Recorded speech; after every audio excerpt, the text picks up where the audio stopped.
In front of me is Oppo Find X3 Pro, and today I would like to show you how you can set up screen lock. Begin by opening Settings and scrolling to access Password and Security.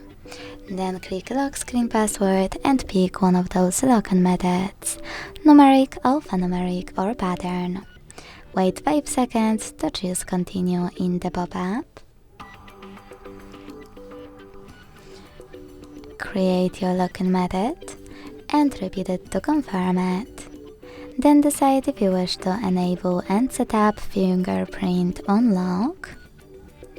And when you're ready, go back. So when I switch off my screen and turn it back on, icons that pattern is required.